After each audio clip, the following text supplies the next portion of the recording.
Warning, this podcast may contain things that some people may find offensive. Also balanced opinions on topics that people are getting really pissed off about. And colourful things. Rainbow things. I can't see any of those. But that's your flag. I've never seen a rainbow. Not a real one. Is that actually true? Yeah. I just nod and go, yeah, great. Have you ever seen the stars? No. Have you ever seen your own penis?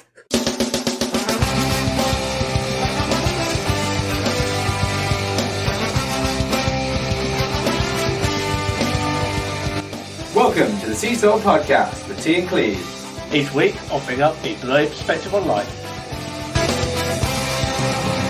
Hello everybody, and welcome to a brand new episode of Seesaw, at least until the next episode. That's Cleves, I'm T. How are you doing? I'm alright, mate. I've talked to the fans. Were you expecting a response? Well, a better response than what you give, I suppose. I mean, I'm the only friend you got.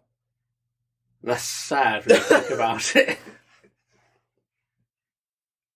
Well, legitimately, how are things going in the world of cakes? They're okay. No Christmas cake orders? No, it's not. That's not really a thing in my business. What, the cake business? Yeah, my line of work's wedding cakes, not Christmas cakes. Can't you have a Christmas wedding cake? No, people don't get married at Christmas. Yeah, they do. No one gets married at Christmas. They totally do. I know People get married between March and October. I know someone who got married on my birthday. Yeah, you know why that is? Cheap. They fucking cheaped out on their wedding. That's what happened.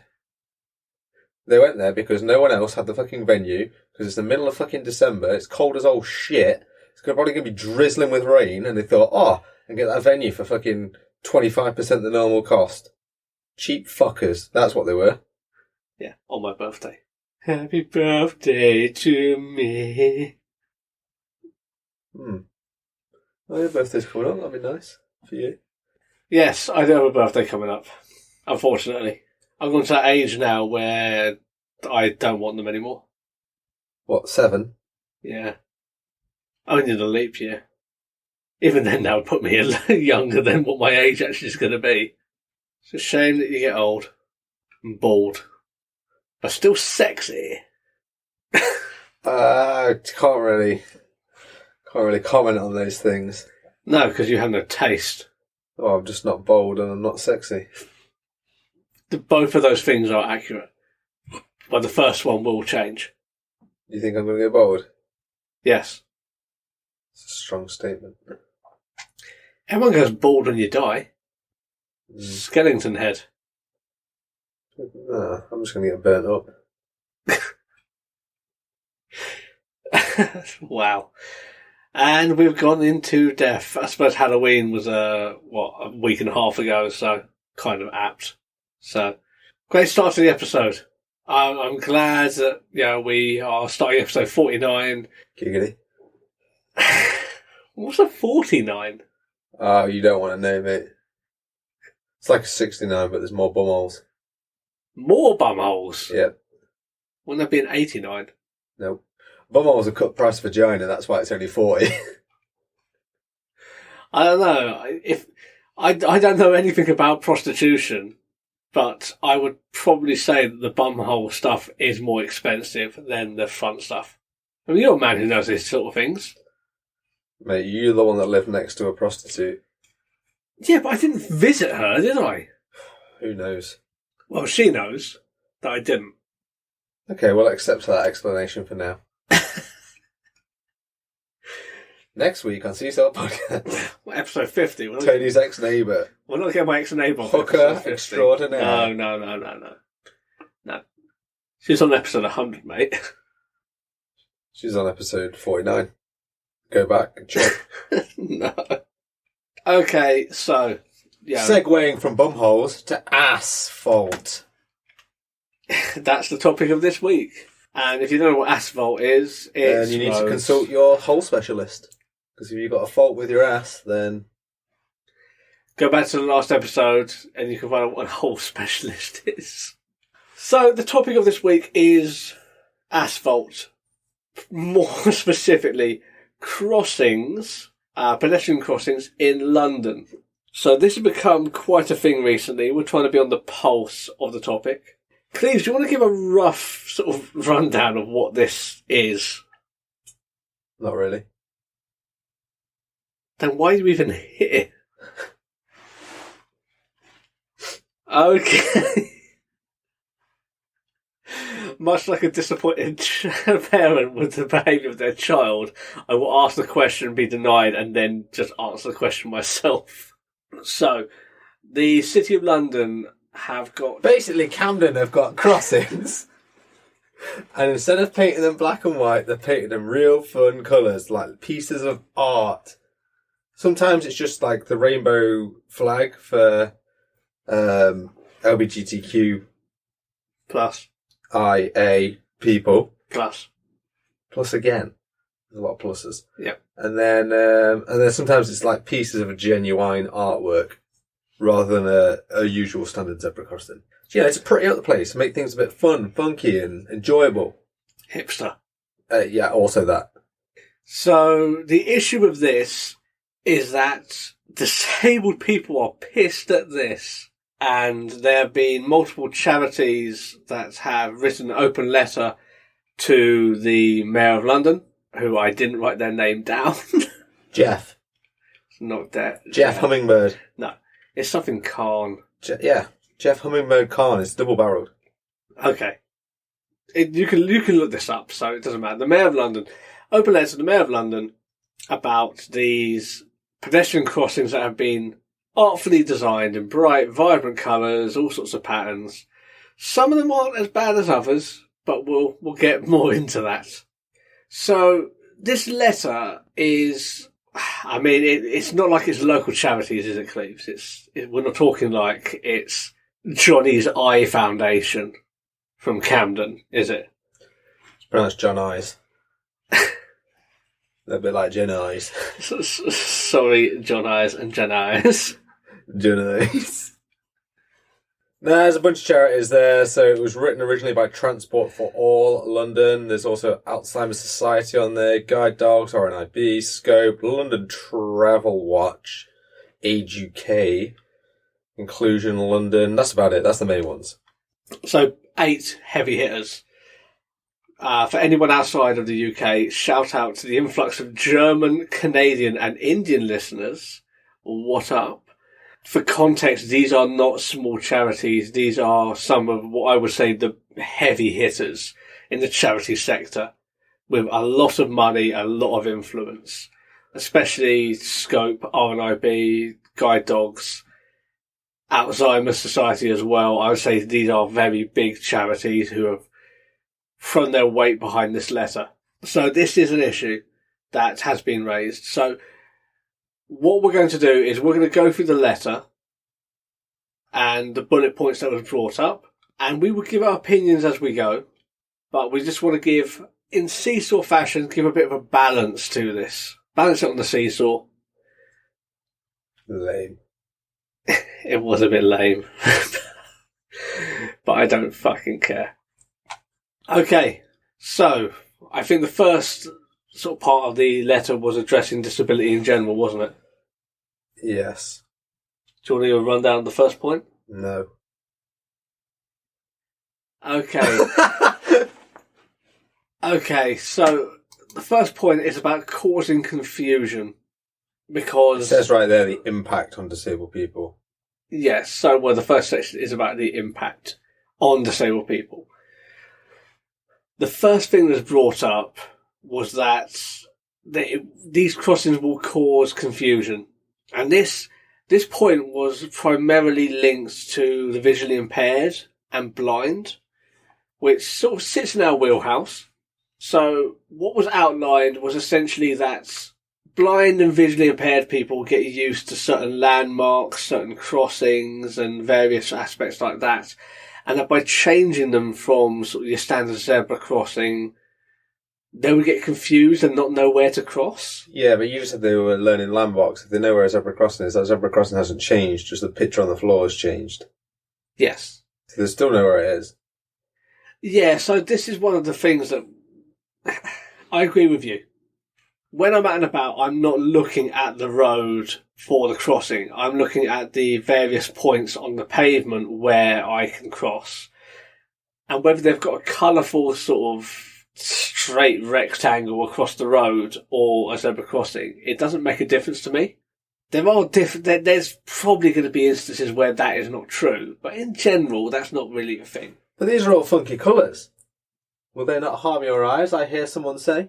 So this was another point that was brought up. That for some conditions, like photosensitivity, which I do have, that these would dazzle and cause discomfort for some, which I really don't get.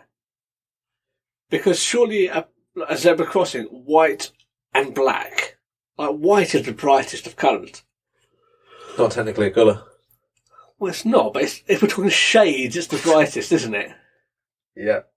So I don't really get it. Like, I'm not saying that it's not going to affect some people, but I think you're sort of grasping at straws here. And I did see on Twitter there were some people saying, oh, my guide dog doesn't know where to cross. But guide dogs go by direction, and they generally, from my experience with my guide dog at least, they would always go to a place where you would say a thing called find the box. And that would be like find the pedestrian buttons. Or your mum's verge. Fantastic.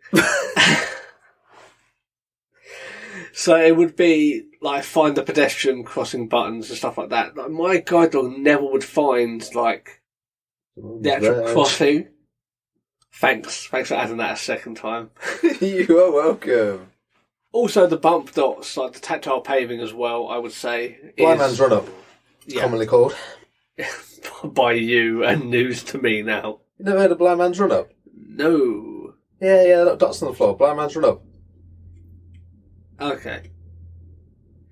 So these were the visual impairment side of things. But that wasn't the only disability that was outlined. Do you want to outline the next one? No. Come on, man, this is a fucking podcast from both of us, and you're being a fucking prick. I will demote you to sub-host. I mean, you don't have that power, do you? Let's be fair. I do, as the host. I'll demote you to homeless. How about that? I mean, it is within your power. Next up. Crossing can be misinterpreted by people with other disabilities, such as dementia. You see a crazy little line on the floor, maybe you think it's a little snake coming to eat your face off. Who knows? With people with dementia, you can see strange things from strange patterns. So maybe that's going to put people off crossing at those places, and they'll maybe walk to a different place that is more dangerous to cross. Potentially. I think other conditions as well, like we're talking about neurological conditions, mental disabilities, autism, various other conditions, like these crossings, like they can look like steps, they look like with Alzheimer's, they can look like dark colours, can look like holes and various things. And I think there is some credibility to this statement. Like, I can see how these would be confusing and daunting to some disabled people. So I don't think this is unfounded. I don't think it's going to be to everyone, but I suppose you've got to go from the lowest common denominator. If it upsets one person, then maybe it isn't the right way forwards. I mean, that's a loaded question. I mean, I'd argue that someone with dementia, probably Camden may not be the best place for them. I'm not saying that they shouldn't go there, but it's a really busy, bustling place, a load of people in close proximity. It's very noisy on the senses, generally. Yeah, yes, it can be. But I think generally speaking, I don't think visual impairment, especially for me, I think that this letter speaks for me a little bit too much, and I don't like that. I'm not really bothered. At my place of work, we do have colourful crossings, and it doesn't bother me. In Nottingham city centre, it doesn't bother me. Like, it's not something that I'm really fussed about. I mean, quite some of these ones in Camden, if you look up the AssFault project in Camden, some of them are crazy. And you can see some of them and think, like, that's mad. They're proper pieces of artwork, a lot of them. They're not just rainbow stripes like a lot of them are. Yeah, that's true. So, one of the other things that was outlined by the letter is that these crossings could cause a distraction and more accidents. So there was an initiative called Vision Zero, which was implemented by the Mayor of London. And the idea of this is to eliminate injuries and deaths caused by traffic in London by 2041. And the letter outlined that this was essentially counterintuitive to this new scheme, this strategy of like the Council of London, basically saying that you are now causing confusion and issues within sort of like for traffic and pedestrians, which goes against what you would want to do with this Vision Zero. Which I think is a valid point, isn't it? Yeah. I mean, if you're a new driver in London, perhaps you don't even know that there's artwork on the floor in the road is a pedestrian crossing, so why would you stop? I will say that at the place that I work, we changed the zebra crossing to a rainbow crossing, and vehicles don't stop anymore. Like, they drive over it like it's a speed bump. So take that as you will. So, Cleves, this next point I know was a very much a loaded statement. Do you want to go over this next bit? No. The first couple of times it was funny, now it's just fucking annoying. Why does every woman I ever meet say that? Because your penis is small. Okay. This letter essentially made out in one of their points that because the crossings were so frivolously coloured, that disabled people would go out of their way to avoid them. And because they were avoiding them, they couldn't get to the places they need to go. And because of that, they would just simply stay home, be a recluse, never go out. It's a pretty big jump to make from one to the other, I would argue, that just because you paint a crossing, you're then not going to go out your house. So, I don't believe that this is true at all. I think there might be one case, but I can't think of a world where a disabled person would be like, I'm not going for, like, especially if they're aware of those crossings. They're like, I'm not going near those rainbow crossings. They confuse me, even though I know they're crossings to identify them as such. They would have to really freak you the fuck out to the point that you were, like, full on having, like, mushroom-based episodes looking at the crossing for you to not want to just walk over that crossing. Yeah, and we're not saying that people don't have these. I want to just say for 1 minute that there isn't someone out there who doesn't have this. Because it's a condition, like, there's so many conditions out there that we can't cover that spectrum. But this seems like such a huge step that I would think that even if it's slightly true, it just comes across as being like superfluous, like too over the top and exaggerated. Oh, they've said it to try and get the crossings removed, haven't they? Let's be fair. Yeah, 100%. But I think this goes against them because it's 100% just exaggerating for exaggeration's sake to prove your point. And I think this letter had a lot of cited sources and studies, but I think it's detrimental if you're sort of throwing these statements out there saying, oh, well, disabled people, they will go out of their way, and like, who's London for anymore? Like, they're not going to come to London because of the crossing. And I don't think that's going through the minds of 99% of people. Disabled or otherwise. Disabled or otherwise. They're not thinking, I'm not going to Camden because the crossings, I don't like them. If I'm going to Camden, I'm going to Camden. It might be an annoyance, or might be something that I'm not a fan of on the day, but I'm not going to stop my life because of that. So I think they've exaggerated the point a bit too much, to be fair. But I don't know. I can't speak for everyone, like I said. And like a lead-on point of this was that Transport for All also said that it's very difficult to collect data on this, about who's being secluded when you're going to these consultancy phases, because segregated people don't have a voice. Which I thought was a very odd statement, because if you're doing your surveys online, those people have a voice. 9 times out of 10, if I'm getting canvassed in the streets about my opinions, I turn around and say, no, I don't want any, and walk off. But wasn't the point of this that that they weren't consulted in the first place about it? A lot of, this is basically disabled people going, yeah, but you didn't ask us about it. Yes. And this was the lead-on point, that there wasn't any consultation with disability groups before this initiative happened. So the initiative has happened for brightening up London. It wasn't stated in the letter whether this was to do with the LGBTQ plus community and pride, although a lot of it does seem that way. And, just as based on the colour schemes, like the rainbow crossings, which is great. I'm not going to knock that at all. But this wasn't stated in the letter. I think they were very careful about where they put any sort of responsibility. But it was very clear there wasn't any consultation. And I think, moreover, some studies were pointed out in this letter saying that adjustments to pavements were detrimental to the disabled. And what do you mean? Well, in the letter they said, the studies have shown that changing, the design of pavements is detrimental to disabled people. And they did cite the study. I didn't read the study. But I think you've got to be very careful with these sort of studies and research, because it depends who you're asking and who you're studying. Yeah, it depends how many people you're asking, who they are, all sorts of shit, doesn't it? So, I mean, if it was 20,000 people with mixed disability and ability, then maybe there's a little bit of grounds there. But if it was 20 people with dementia. The problem is that if you just do on 20,000 people with 20,000 disabilities, you're all going to get a million different answers. It's just not a good study, is it? No, which I mean, data is always going to be very difficult to collect on this and very difficult to use. It's a bit of a tricky one. So shall we try and balance this then? So on one side, you had the disabled community saying that this isn't accessible, we haven't been consulted, it can cause issues for us.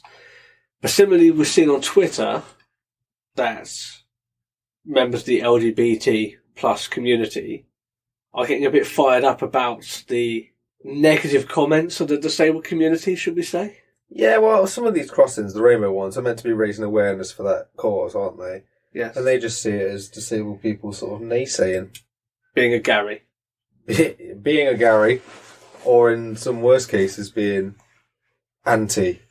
Yes, and I've seen a little bit of that over Twitter and social media, where it's kind of pitting LGBT plus community against the disabled community, which is something we don't want to happen, obviously. Yeah, but even the fucking bigots that are against sort of LGBTQ plus communities are using, we had a look at that video where the guide dog was hesitating on the crossings, and then people, sort of those racisty kind of societies, were using that as a way to get back at LGBTQ communities.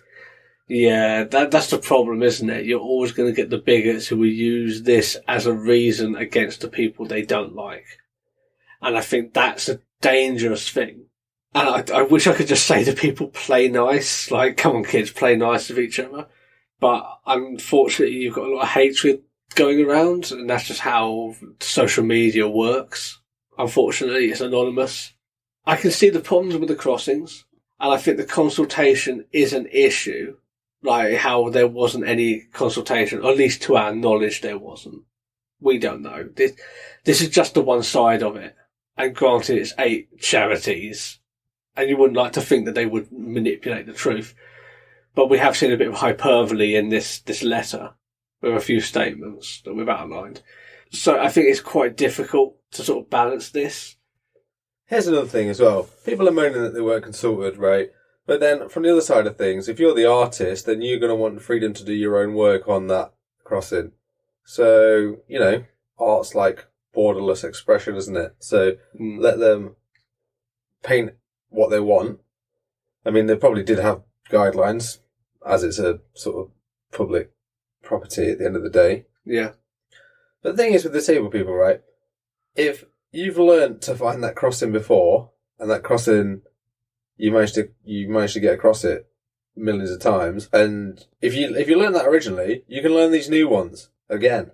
They haven't moved. The colours have changed, but again, I would argue probably in about 90% of cases, you could probably learn to get across them. Yeah, I would agree that there's a little bit of exaggeration to back up the issue. I'm not saying that There's a fucking load of woe is me people out there that have exaggerated this, unfortunately. And I'm not saying it's not an issue, it is, but I think it has been blown out of proportion. Yeah. And I think, I agree. And I think, whereas this letter is very conservative and there's good sources here and they are referencing some important issues and aspects of it. And as I say, it's not perfect, but they are outlined, they are being constructive. For each one of these, there's around 100 idiots shouting on social media saying, this is terrible, how can they do this? Oh, another crossing has shown up. Oh, middle finger to disabled people. And I think, if I'm being honest, I think that these crossings, and I want inclusion for everyone, but I think they affect the minimum amount of the disabled community. It's not the majority of disabled people who are going to be affected by this. And I'm not saying that those people who are affected should not be represented. I think that's important to say, that they should be, and this is where consultation is important. But I take offence when I am a member of the disabled community and I am being banded with all of these people and they're saying, disabled people don't like this, disabled people, oh, you're discriminating disabled people. No, it's a segment of disabled people. But troublemakers, that's what you are, disabled people. Yeah, that's what it is. You're making us all out to be a problem. And I don't have issues with these crossings. And I know a lot of disabled people who probably wouldn't have issues with these either. And I would argue to say that we are probably the majority of the disabled community who aren't really going to have an opinion either way. Some of them might turn around and say, oh, they look lovely. But unfortunately, you do have a situation where it might affect 10-15% of people in a negative way. And I'm not discounting them. But to generalise that population across the entire disabled community, then you add in the hate speech, it just gets out of hand really quickly. And before you know it, disabled people are becoming Garys just through association. I don't really have anything to add to that. That's pretty concise. I mean, is that how you feel? Yeah, pretty much. So, I mean, I don't want to fix the problem. I don't think I could offer anything here that would fix this. You could repaint them back to black and white. I don't think that's going to happen now. Boring. I think the problem with this is that these aren't going to go back. No, because they all add to the whole bohemian atmosphere and experience of being in that particular part of town. Yeah. And I think these have caused issues, and I get that. I'll hold my hands up and say I can see where these are problems. And I think people need to have perspective on both sides, understand the points. Maybe a little bit more consideration has to be taken by the policymakers and the people doing this work, in the City of London in general. I'm not saying you can't do this sort of thing. Maybe you should be consulting the specialists a little bit more. But then you have to take it with a pinch of salt, because you can't take the minority and apply it to the majority. You just can't. Yeah, just because one crossing might affect one person in 10,000 doesn't mean that you shouldn't do the crossing. And such for that one person. Well, I suppose it's difficult because this is extracurricular, it's art, isn't it? So, debatably, it doesn't serve any purpose other than looking good. So I think that's what the slippery slope is, isn't it? It's like having magnetised staircases for people with prosthetic legs, but then that one person with wooden legs can't use it, and you overhaul the entire project because woody legs can't get up the fucking staircase. I love it. That was his actual name. Yeah, wood legs, but it doesn't mean you overhaul the magnetic staircases, you know what I mean, for woody legs. You can't get in the way of progress, and unfortunately this isn't the same thing because art is inherently pointless. That's the whole point of it. I'm not saying that art doesn't have value, but it doesn't have a tangible point. It's inherently pointless, is what you said. I'm going to get hateful. I'm going to get crucified. You're not going to get crucified by disabled people or, trans people or the LGBTQ plus IA community. Artists, that's who are coming at you. Oh, fuck. They're going to paint a really disfigured, Picasso-esque... I'm going to be parodied, aren't I? Yeah, drawing of you. Fuck. Well, this was the issue. I think there's no easy solution to this. We're not trying to solve it. We're more about giving you the education. Play nice, everyone. For the first time ever. There's going to be hate out there. Take everything with a pinch of salt. See both sides of it. You can't undo what's already happened. So if you want to affect positive change going forward, do that now. Let me ask you this question, right? There's got to be... Okay, so disabled people are not liking these crossings. There's going to be some disabled people who maybe can't see black and white lines and this is better for them. That is also true. So what about those minority? At night blindness, with a street light, would you not be better with a bright orange and yellow crossing? Yeah, probably. There you go. So there are going to be benefits to these as well, as far as accessibility. Someone with albinism might find them better at night as well. Clearly defined. Well, we've done some educational work today, Cleves. No. So, Cleves, have a colourful day. Thanks. Enjoy your day also. I hope you visit a Camden Colourful Crossing on your Camden Colourful Day. Next week is episode 50. So get ready for the cream. Woo! 50! Yep. What's more important, the 50th episode or the year anniversary? Yeah, they're both within a few weeks. I was going to say, should we just do 51 as the special one in between both of them? Yeah, probably not. We're not going to do that, are we? No, we're not. Episode 50, coming up soon. Thanks for listening to the Seesaw Podcast. You can find us on Facebook at Seesaw Podcast, Twitter, Seesaw Pod. You can email us at seesawpodcast@gmail.com. You can also find us on TikTok and Instagram at Seesaw Podcast or Seesaw Pod, depending on which one we want. But get us on the other places.